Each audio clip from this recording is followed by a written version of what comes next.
Today's show is sponsored by Yafa Bay and her Spirit of Tepereth Metaphysical Marketplace, here to provide you and your naturally special gifts with guidance and support through your life's journey, providing you tools such as candles, incense, charms, jewelry, oils, crystals, and much more.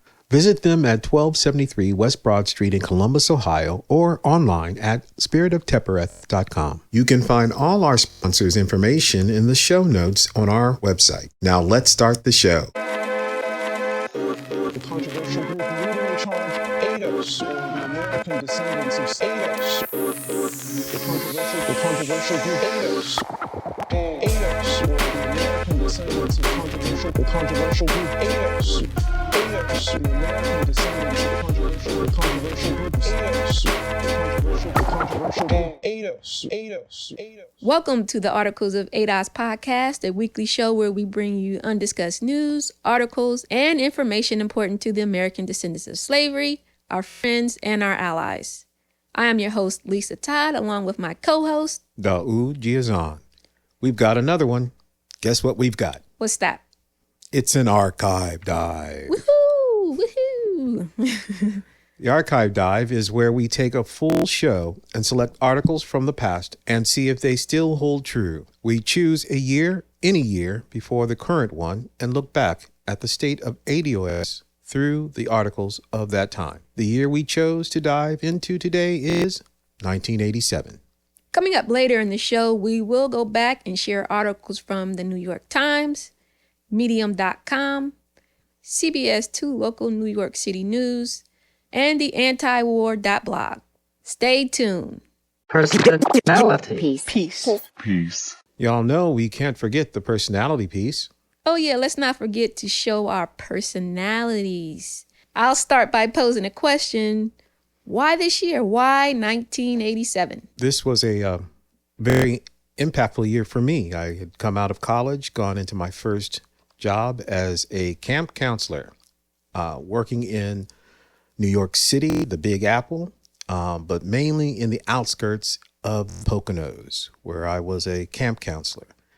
What was exciting for me is this was my major first gig in the field, and I was really looking forward to it because I was going to work with children that were labeled crack babies. They were between 6 and 10 years old, and we were taking them out of the city, and our goal was to work with them as best we could because we were told it was going to be very difficult, so they would need a lot of attention. Well, I really enjoyed it, and it was very moving for me, the experience, because all those labels about those babies was a big white lie. I went into the summer seeing Oliver North raising his hands before a hearing, and I was thinking these people are going to be held accountable because I was aware of the reporting that the Iran-Contra hearings wasn't really centered on, and that was the Iran-Contra hearings should have been called the Iran-Contra crack hearings. The work of Robert Perry, I learned that there was a connection between the Contra activity and Oliver North and the CIA, bringing the very drugs into the country that was causing the problems for Black Americans disproportionately. So when I had that fantastic summer, it was very rewarding. I came home expecting there was not much communication, so I wasn't following the news during that time. And I was shocked to return to a home where Oliver North was some sort of hero, that Reagan, the excuse for Reagan is that he was in those meetings where all this was discussed, but he slept through those meetings. And George Bush Sr., former CIA director, was somehow left out of the loop. Those were the explanations given at the time. And I was shocked that America was going along with the lie, the big white lie. And that's why I chose 1987. Yeah, for me, thinking back at that time, I was 15, had to be a sophomore in high school, and vaguely remember the hearings and Oliver North, standing up, raising his hand to testify. I only have vague memories of the images of him holding up his right hand to essentially, did he lie? I don't remember. He told the truth. He said that he was given orders to do what he was doing. All right. Yeah. I 15-year-old, I was not paying attention. And what I was paying attention at that time was that a lot of my classmates were street level dealers and would come to school with pockets full of cash. I didn't think it was cool or anything. I just thought it was dangerous for my classmates, young black men taking a chance on selling the crack that was in high demand, and seeing the devastation to our community, personally to family members, and just watching my neighborhood go from a good middle class environment to a war zone, in less than a year and a half or two. And then eventually just not seeing my classmates anymore, of course, because the crackdown was, they instituted the Biden plan. Mm-hmm. Mm-hmm. So I see the connection now that I look back, even though I wasn't paying attention. I see what devastated my family, my community, the ADOS life in general during that time. Too young to understand it while I was going through it, but in retrospect, those at the top not being held accountable for the devastation that they put on our community is just another adverse effects that they've the irrevocable, what did you call it? Irrevocable? Yeah, irrevocable. The irrevocable. Okay. You could say irreversible. Irreversible. The irreversible damage that happened. No one held accountable, and except not only did we blame ourselves, they blamed us. Yes. And to this day, fire. to this day, we still see. A lot of communities never bounce back from that. Never bounce back from it. We talk about the boomers that being boomer hooked. A lot of those boomers that had they $80,000, $100,000, $200,000 homes in the hood lost them. Their kids were hooked. The grandkids were, like you said, crack babies, and a lot of us never recovered from that. And if we have, not back to where we were, and where we were was less than our counterparts even then, as far as the wealth gap. So 1987, looking forward to diving into it and finding out what was happening in ADOS life during that time. Catch the fire. If you're ADOS, an ally or friend, we encourage you to connect with a local ADOS chapter and help change your local politics. Our ADOS Ohio chapter in Columbus meets every fourth Sunday of the month. For more information on the time and location, visit adoscolumbus.org. You can also get more information on the ADOS movement, our politics, and the agenda. Please visit ados101.com. Well, let's explore some interesting facts about 1987. The president was Ronald Reagan. His vice president, George Bush Sr. Average monthly rent, $395. Average price for a new car, $10,350. A gallon of gas in 1987 was 89 cents. 1 pound of bacon costs $1.80. A U.S. postage stamp cost 24 cents, and a dozen eggs was 65 cents. Oh, happy days segment. In this segment, we reach back into the headlines and recall what was going on at the time in pop culture. The first headline news of 1987 was the Unabombings.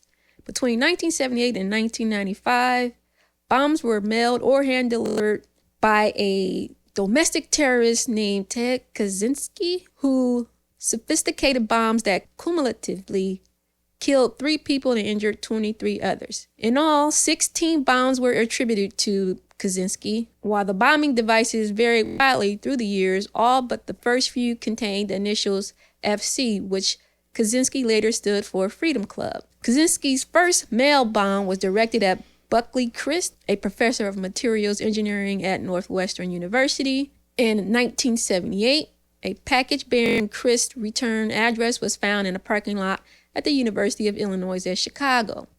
The first serious injury occurred in 1985 when John Hauser, a graduate student and captain in the United States Air Force, lost 4 fingers and vision in one eye. The bomb, like others of Kaczynski's, was handcrafted and made with wooden parts. A similar attack against a computer store occurred in Salt Lake City, Utah on February 20th, 1987.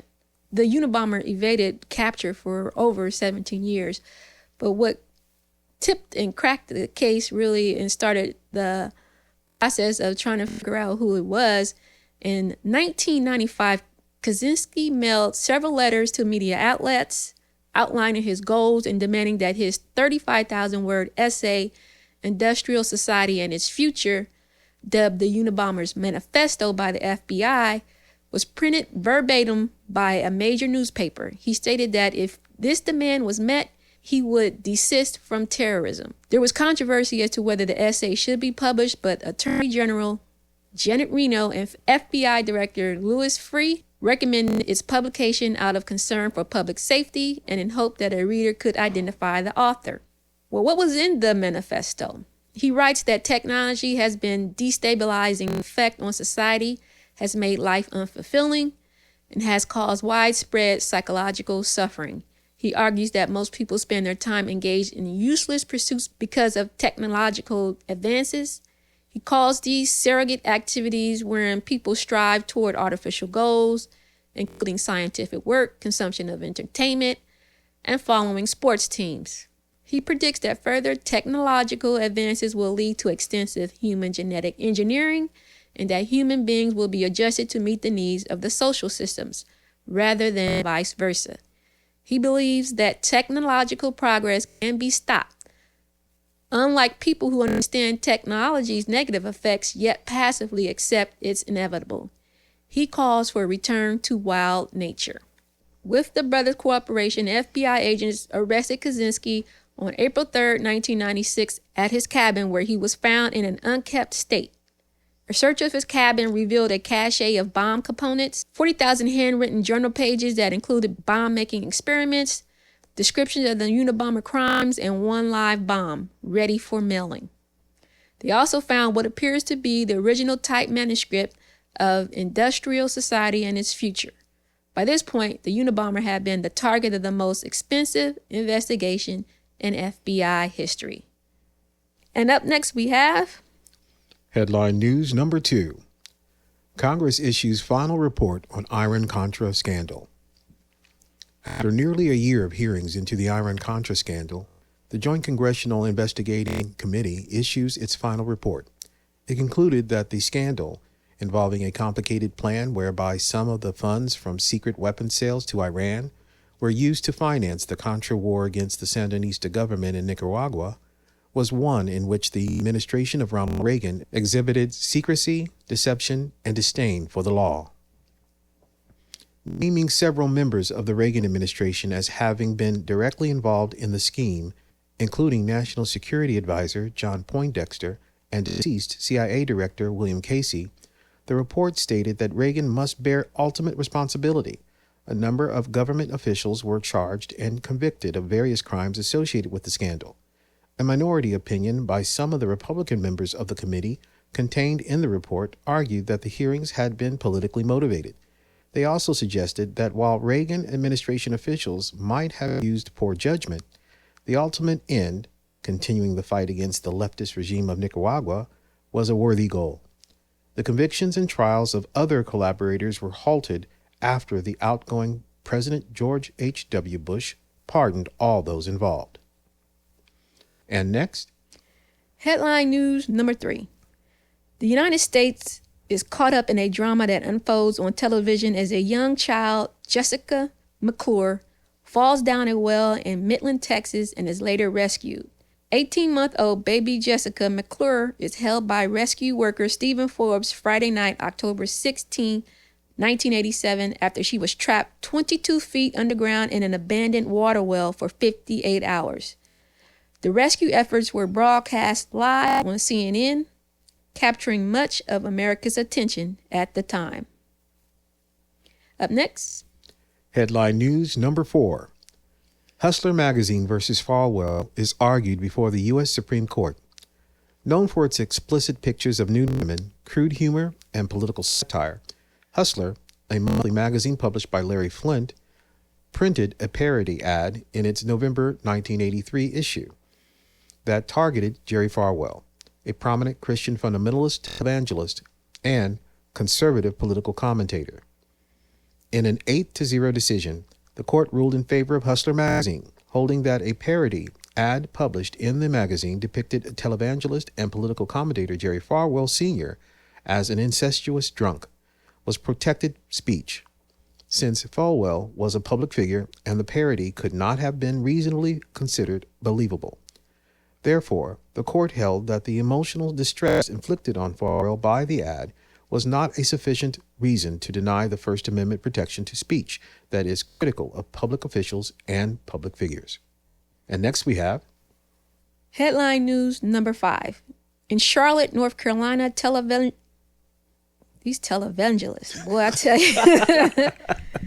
In Charlotte, North Carolina, televangelist Jim Baker, head of PTL Ministries, resigns after admitting an affair with church secretary Jessica Hahn. Jim Baker was a wealthy televangelist best known for his popular evangelical television program known as PTL, which stood for Praise the Lord and the People That Love. However, the controversy surrounded Baker in 1987 after it was discovered that he had a sexual affair with the church secretary Jessica Hahn 7 years earlier. The ministry had given her $279,000 to conceal the affair. According to the Charlotte Observer, on March 19, 1987, Jim Baker resigned from his ministry in disgrace and turned it over to Jerry Falwell. The scandal permanently tarnished Baker's reputation. A year later, Baker and his former aide, Richard Dortch, were charged on 24 counts of mail fraud, wire fraud, and conspiring to defraud the public. He was convicted on all 24 counts and sentenced to 45 years in prison. The sentence was later reduced to 8 years, and he was released in 1994. Top of the charts, top of the box office. Throughout the show, we will stop and see what people were watching and listening to in 1987. The first list we have is Top grossing films of 1987. Number 1 was Beverly Hills Cop 2. Number 2, Fatal Attraction. 3, Platoon. Number 4, 3 Men and a Baby. 5, The Untouchables. Number 6, The Secret of My Success. Number 7, Stakeout. Number 8, Lethal Weapon. Number 9, The Witches of Eastwick. And finally, number 10, Predator. Are you busy? Is the news coming so fast you can barely keep up? No worries. The Articles of ADOS podcast is here to help. Hit the subscribe button wherever you're listening right now, and we'll make sure you stay up to date on the news and information that affects you and your ADOS life.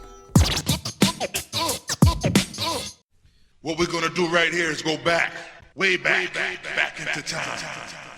We are going to go back and grab 4 articles from 1987 and see if the information is still relevant to the ADOS community. Has things changed or has things stayed the same? We shall see. Each one of us will present 2 articles and discuss it, elaborate, or ask a question or two. So let's get ready to Archive Dive. Archive Dive number 1. Publication, CBS 2 News, New York City.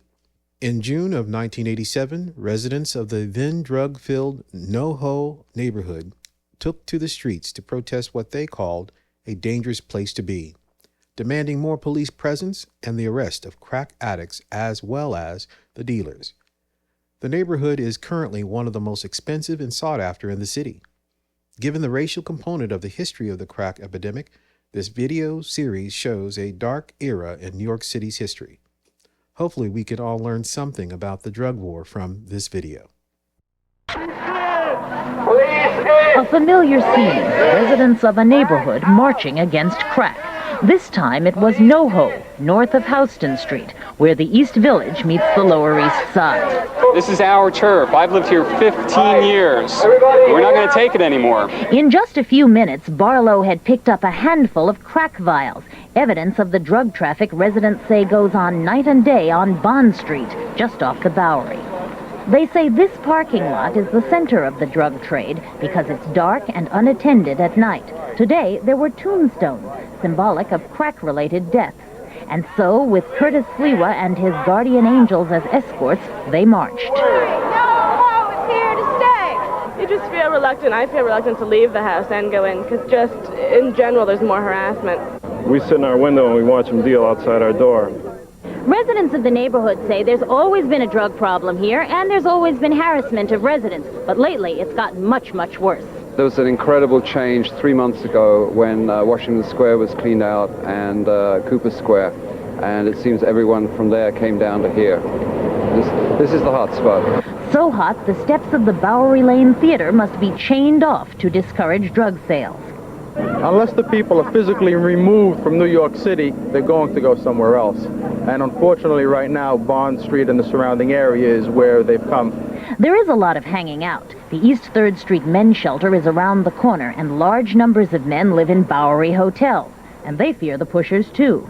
The people that are crackheads, as far as I'm concerned, and I don't care who hears on CZT, they should lock them up. You understand? When I say lock them up, keep them there, too, because you know why? They are dangerous to society. It's a neighborhood under siege, the residents say, and they're going to be out in the street with block parties and other community presence, but most of all, they need more police protection. In Manhattan, Jane Tillman Irving, Channel 2 News. Cardinal residents of that area took to the streets themselves. Lynn White reports. Crack out! Police aid! Police aid! These are the concerned residents of NoHo, a part of the Lower East Side where the middle class lives side by side with the hopeless and the homeless, an area where drugs rule the turf. The streets stink. The whole neighborhood smells. There's no way that we can keep healthy with this environment. The germs, the bacteria, the drugs, the filth, the slime, it's a frightening thing to come out in the morning and smell human urine all over your front stoop. Andy Castiglione is part owner of this restaurant. One of the problems for him is a soup kitchen opened just next door by the city, 1 month after he opened his doors for business. It's just hard to get people to come down, and as you see, there's not much parking, so they park on the street. The crack addicts and crack dealers, they will break in the cars, try and get anything they can get to make money for crack. This group claims that the welfare hotels in the area, the soup kitchens and the shelters, only make the drug problems worse. They want more police, more protection, and fewer city agencies. So let's have a discussion about this news clip. Thinking back to that time, crack hit so quickly and went unaddressed for so long, and to the point where it was people were begging for the police to do something. Oftentimes, a lot of times, these communities will beg for something to be fixed. And when that happens, usually the fix makes ADOS life worse. So neighborhoods across the nation, Black people, upper middle class neighborhoods, we're asking the elected officials to do something about the crack cocaine problem. Do something about the drugs in our neighborhood. They felt law enforcement wasn't doing enough. To some extent in the beginning, like I said, the drug use wasn't being addressed. Along with the drug use at that time, of course, had a lot of violence. So, there were people needed a place to sell the crack, and they fought over those neighborhoods. They fought over the right to sell their drugs in neighborhoods. and take over neighborhoods. So it caused a lot of fear, and I can understand the fear. Hindsight is we asked, they gave it, and what they gave was the crime bill and the mandatory minimums and the neighborhood lockdown, where sometimes we get what we ask for, and that response can be just as damaging as we have seen. I was in the city and or surrounding areas during that summer of 1987, and people were definitely concerned, and rightly so, about the very issues you mentioned. At the same time, I was aware of reporting that was talking about how the drugs were getting into the country, and I was spurred on this by Reverend Jesse Jackson, who vaguely commented, but very directly so, that no one's growing coca leaf in the black neighborhoods. It's a simple observation. It was correct.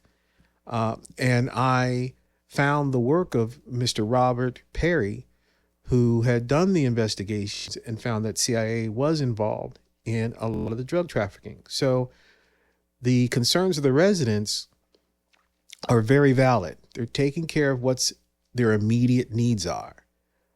The reality is taking shape, and it's additionally shaped by the context it's given. So that's why news media is so important, and why I love the work that we're doing in terms of addressing what's undiscussed. What was undiscussed here was the additional ingredient of government involvement in what was happening on the local level that people were experiencing. One of the reasons why I was in New York City was because I accepted a job to focus on helping young children who were labeled as crack babies because they were considered to be potentially dangerous to themselves and others, and had difficulties learning and behaving appropriately, especially within a school setting. And those concerns, too, were very valid within that context. The reality also was that they were not condemned to be affected by those drugs they were born with for the rest of their lives. Later, it was determined that within 3 to 5 years after birth, they could catch up with everyone else within their age range. So it was all overblown. The hyper focus that the media was giving to what was happening on the local level, while excluding what was going on in the national level, particularly in terms of government and how drugs were getting into the society, is no accident. Just as children, disproportionately black children, were labeled crack babies and labeled further to be problem areas that I'll talk about a little later. All communities were asking for much of the same help. So simultaneously, they were bringing the drugs in and not addressing it on a local level. Well, let me go from there. Let's stay within the context of the impact of crack cocaine and that it was having on the local scene, particularly in black neighborhoods. Mm-hmm. We know from our discussion in another podcast that centered on Gary Webb's investigation, where it was reported there that black people were only 25% of those using. Yet up to and over 80% of those prosecuted.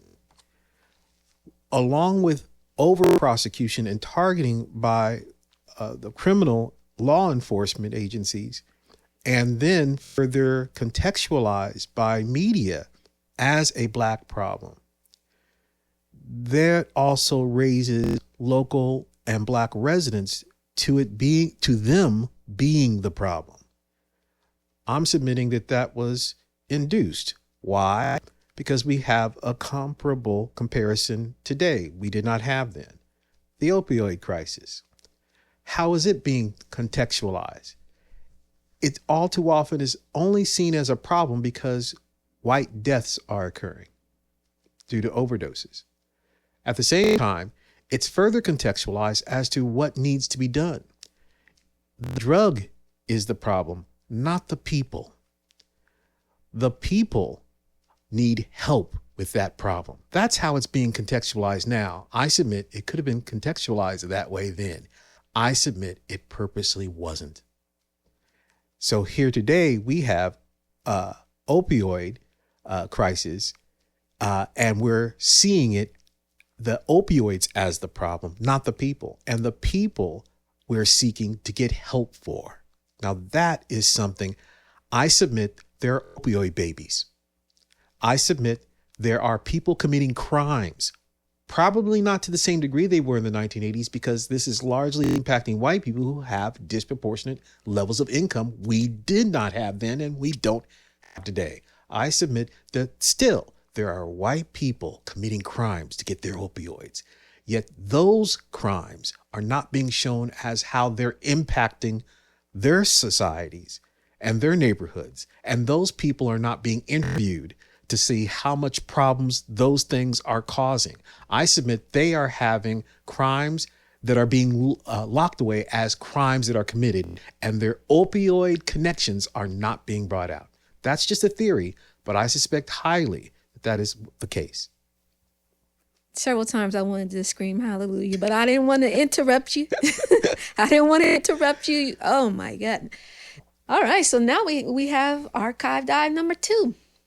Comes from the publication The New York Times, titled War on Drugs Shifting Focus to Street Deals. Author is Peter Kerr, and this was published on April 13th, 1987. Turning the theory of how to fight the drug trade upside down, police departments around the country are increasingly blanketing drug-plagued neighborhoods with officers and arresting large numbers of small-time dealers and buyers. The new street-level operations, including Operation Pressure Point in New York City, have been surprisingly successful in reducing drug sales and associated crime, according to several high-ranking police officers and Harvard researchers.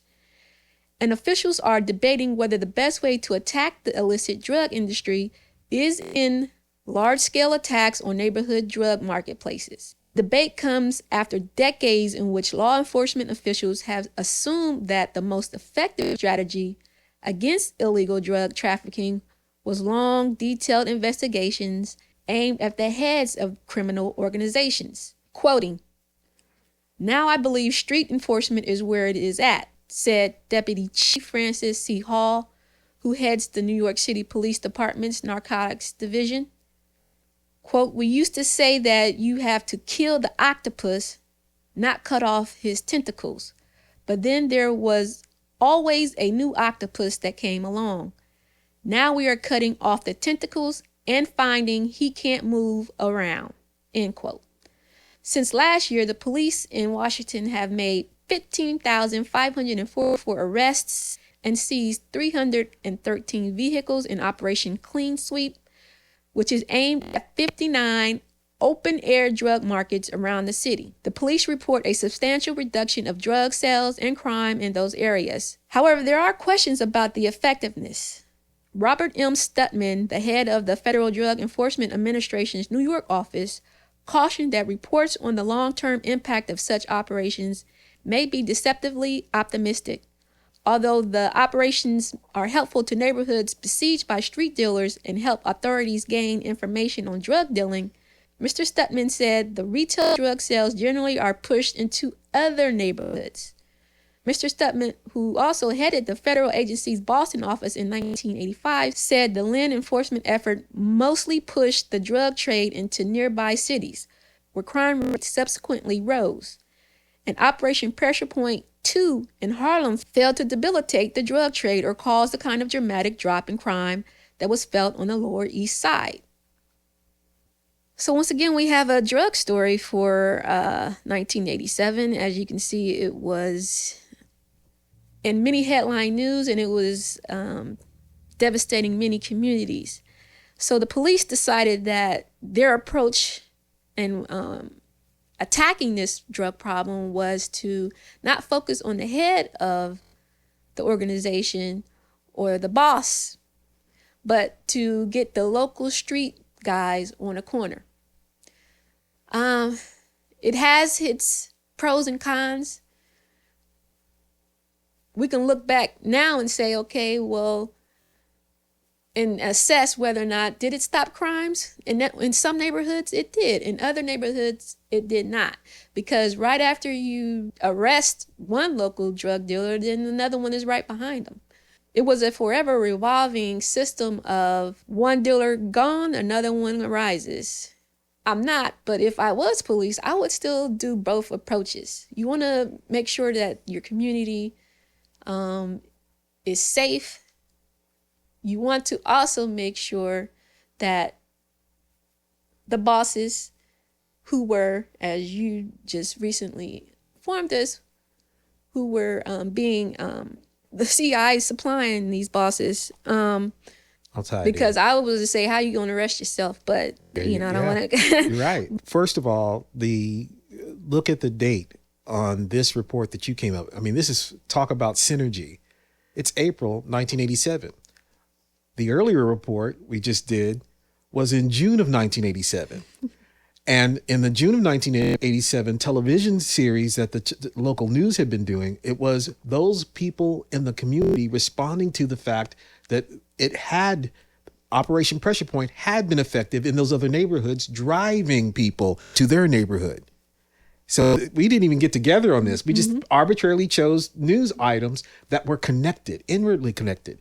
Right. So ultimately, this teaches us, talk about lessons to be learned, this teaches us that you don't deal with the health problem as a crime.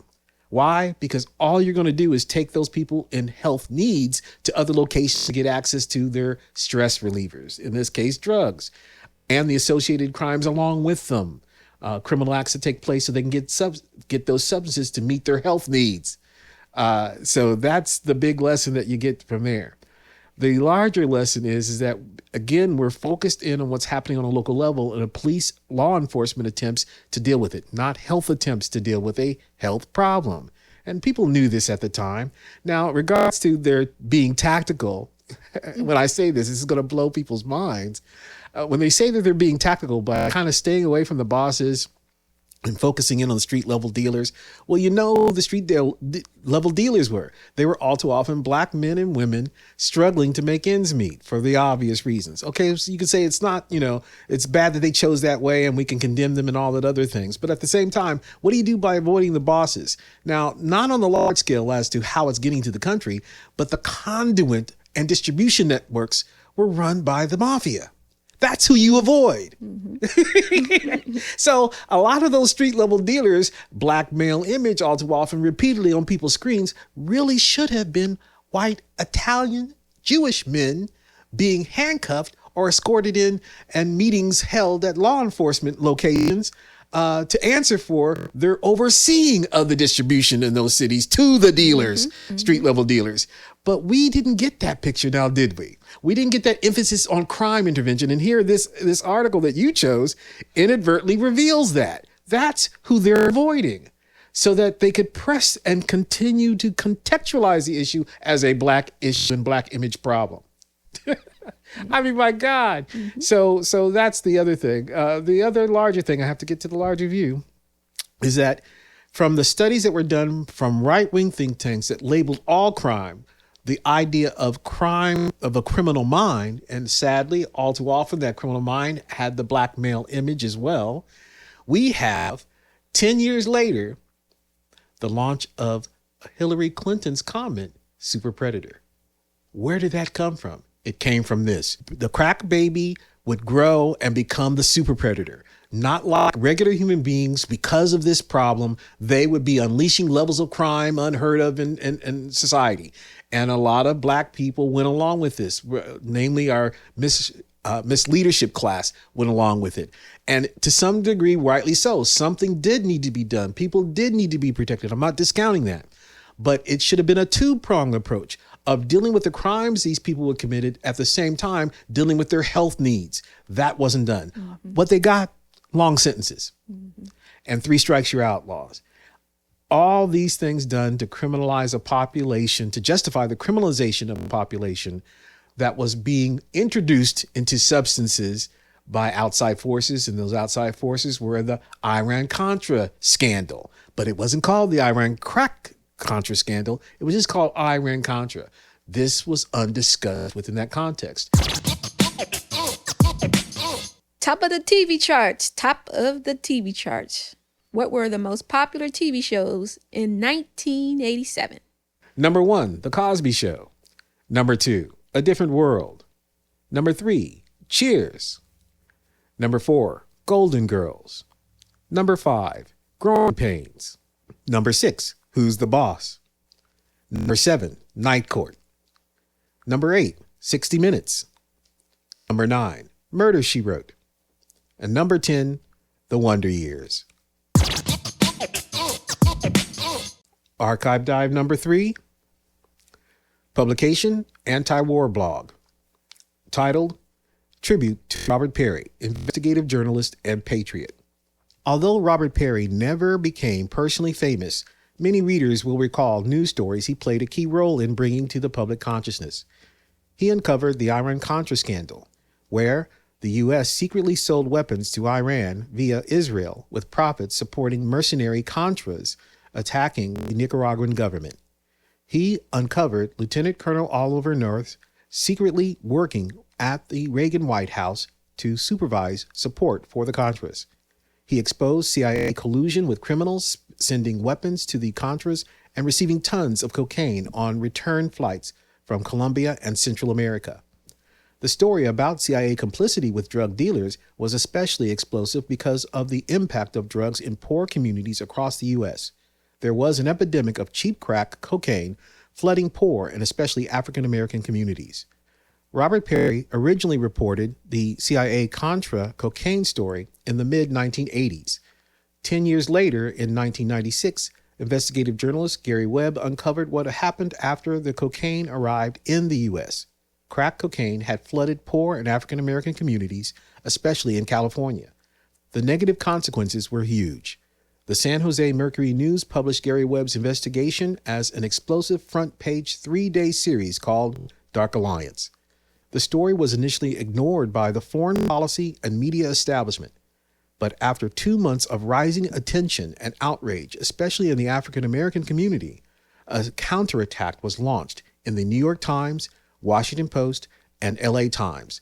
The LA Times alone assigned 17 reporters to what one reporter dubbed the Get Gary Webb team. They picked apart the story, picked apart Gary Webb's personal life, and distorted what he wrote. The attack succeeded. The Mercury News editor published a partial correction, which was taken to apply to the whole story. Gary Webb was demoted and then let go. When the establishment media was going after Gary Webb, with the quiet encouragement of the CIA, many journalists were silent or joined the attack. Later, when an internal CIA investigation confirmed the veracity of Webb's research and writing, they mostly ignored it. Robert Perry was one of the few national journalists to defend Gary Webb and his reporting from the beginning to the end. Writer Rick Sterling, and now on to the commentary. I remember Gary Webb's piece. At the time, it was what we considered a viral story in the African American community, but I had not heard of Robert Perry. Both men put a lot on the line with what they revealed about what was going on in our government as far as dealing with crack cocaine, cocaine and the trafficking of drugs. It's rare. Those men are rare where they're just going to tell the truth. Well, first, the internet, as far as the internet goes, this story, Gary Webb's story, was the first viral. It was from that experience that we've gotten the term viral. And that's very important. As the new media was taking off, this helped to really sell it, especially among the Black population. This was news critical to our reality. And so it was normal that we gravitate toward it.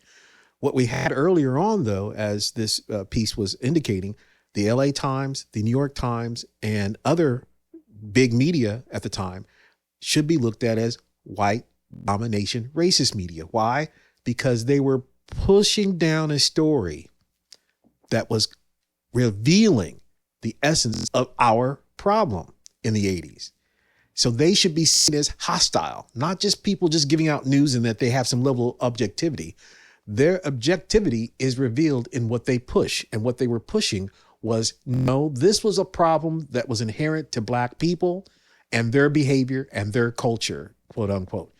Now, they didn't have to come out and say that. They could do that by default by attacking Gary Webb, because then you don't have an outside interloper bringing drugs in, and also a mafia system that's set up to do that very thing that they allow to continue to operate. So you just get to focus on the people that are impacted by something that's being induced upon them. And those who try to bring that out, like Mr. Gary Webb and his predecessor in this area, Mr. Robert Perry. Mr. Perry was just ignored. His other reports were limited, so he chose to become independent. And Gary Webb, he must have lived and breathed this stuff because it was the truth, and it cost him his life. And that is the tragedy of many people who fight for justice, a lot of whose names we'll never know, and a lot of people who will not be remembered for the work they did to stand against injustice. And these two men are my heroes. And finally, we have Archive Dive number 4, titled, "In 1987, a secret Iraqi warplane struck an American frigate and killed 37 sailors." Tagline, "It wasn't a Mirage F-1 that hit USS Stark." Author, Tom Cooper. An opinion piece written on July 27, 2016 about the 1987 event, published on medium.com. On May 17, 1987, the U.S. Navy guided missile frigate USS Stark was on a patrol in the central Persian Gulf, about 3 kilometers outside of the Iraq-declared war zone off the coast of Iran. Around 10 at night local time, Stark came under attack from an apparent Iraqi Air Force fighter jet. Radars on the U.S. warship tracked the aircraft as it approached, and Captain Glenn R. Brindle ordered his radio man to issue a warning and request the pilot to identify himself. The Iraqi did not respond. Instead, he approached to a range of 35 kilometers and fired 2 anti-ship missiles. Stark's radars failed to detect the incoming missiles, and thus the crew realized much too late that it was under fire. Underway at an altitude of only 3 meters and guided by their relatively simple active radar homing heads, both missiles aimed for the part of the ship with the highest radar cross-section. Combined, the 2 missiles inflicted massive damage and burned for almost 24 hours. In order to prevent this ship from sinking, Brindle ordered the flooding of the starboard side of the ship, thus keeping the hull on the port side above water. 29 U.S. Navy personnel died in the initial explosion and fire, 2 of whom were lost at sea. 8 others died of their injuries, while 21 were injured. The Navy's Incident Review Board relieved Brindle of command and recommended him for court-martial. Eventually, he received non-judicial punishment and retired early. How could it happen that an Iraqi aircraft attacked Stark, and what could have been the motives and orders of the pilot have remained unclear ever since? Baghdad claimed that the warship was underway within what it declared a war zone, but subsequently apologized anyway. The pilot mistook Stark for an Iranian tanker, the Iraqi government stated. While not entirely trusting this version, the U.S. government never punished Iraq for the attack. Washington accepted the apology and actually assigned blame to the Iranians instead. Officials' attempts to meet and interview the pilot that flew the attack failed, despite Saddam Hussein's promises of full access. I don't recall this incident. Why'd you choose it? I have to ask. I chose it because there was no response. Yeah, very good. I did. When I read the headlines, news, and this piece, I was like, I had to put this in because it's another example of when you're working with a government, foreign government, that you watch them ignore the terrorism or any other laws that they're breaking. We were working with Iraq, and we turned a blind eye to a lot of the things that they were doing. the same way in today we turn a blind eye into what Saudi Arabia is doing. Mm-hmm. So I was like, I noticed a pattern, and that's the reason why I chose it. Well, very good. I applaud you. This is so connected to the Iran-Contra crack hearings. Again, we didn't communicate on this. It happens naturally because something is wrong, and they are all connected. We would learn years later that American forces, when I get this, it's going to ring such a bell with this article you chose. We were supplying both sides of the Iran-Iraq war. What if what was really happening here? Now, this is conjecture on my part. I haven't done the research on this one. Even though I remember this incident, I too asked that same question at the time. Why didn't we do more to Iran to punish it? Well, they were supposedly the guys in the effort against Iran, and we should have done more against Iraq because of this, but we didn't. I suspect the reason we didn't was because Iraqi people, led by Saddam Hussein, also knew that America was funding both sides and supplying both sides. So what did they do, this pilot do? And that they were kind of didn't know why he would do this all of a sudden. And the excuse was that he got a major American military vessel confused with an Iranian vessel. Come on, it doesn't make sense. Well, it makes sense in the context of this pilot was a little pissed off at the fact that America was supplying Iran and decided to take one of them out and didn't give a darn about the repercussions because he saw it as saving his family's life. That makes sense to me. And the reason why we didn't punish him, because it would have been revealed what that ship was really doing there, which is why he was allowed to retire and not be court-martialed. That explains that. So this is tied in with what was going on at the hearings. That one of the things that came out during those hearings was how we were supplying both sides and why we were willing to do this arms deal with the Iranians, supposed evil guys, through the help of Israel, because one of those shipments was most likely on board this very ship that was hit. Again, it's powerful. And again, they got away with it because they were able to convince us. Well, one, we weren't even supposed to be aware of it.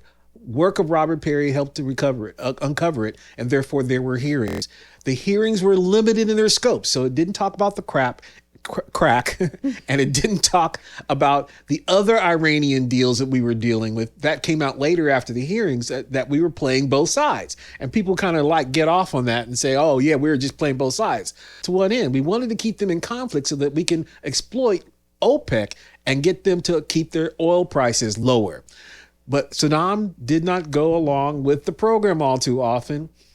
And so in the early 90s, this incident was one of the other incidents we used as justification to go against him.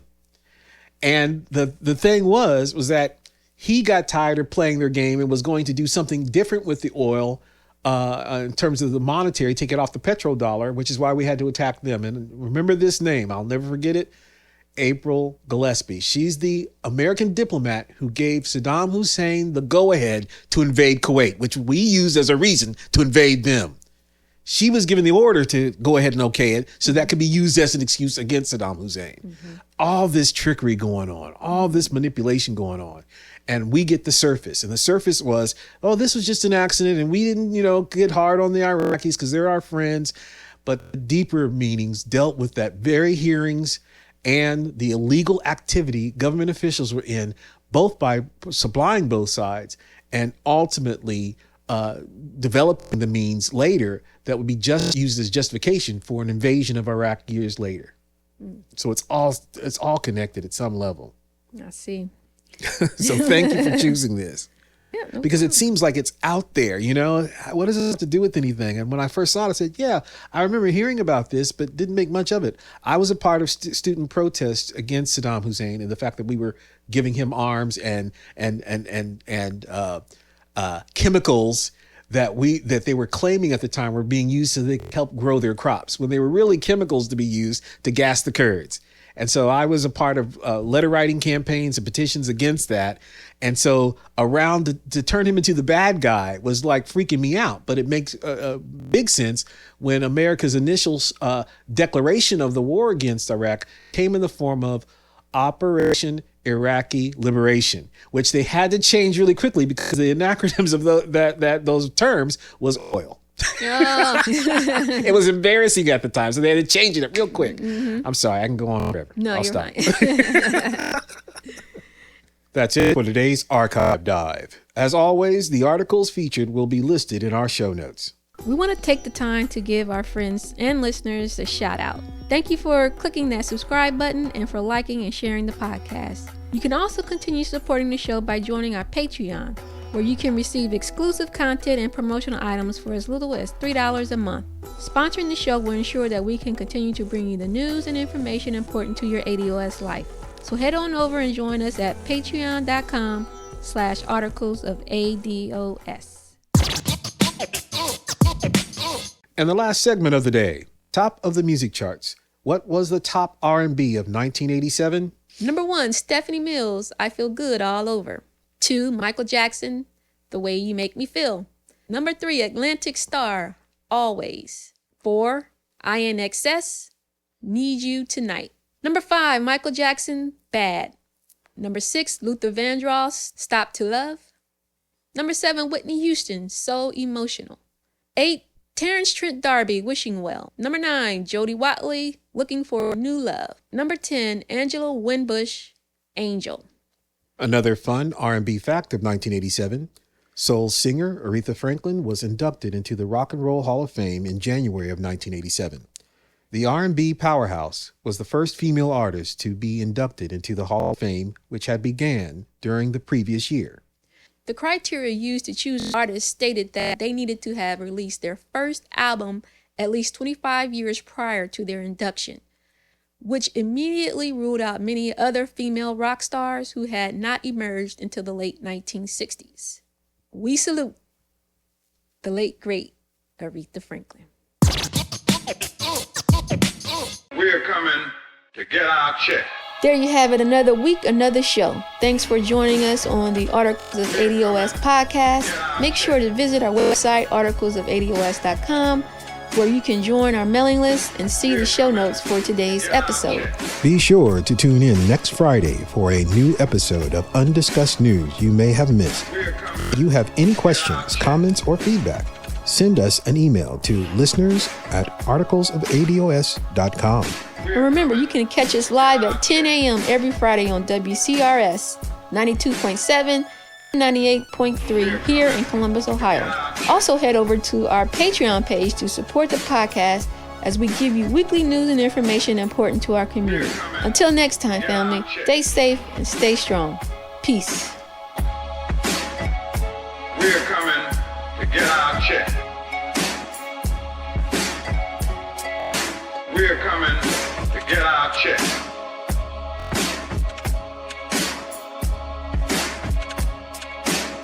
We're coming to get our check.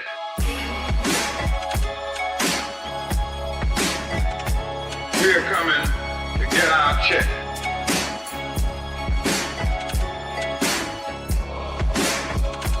We're coming to get our check. We're coming to get our check.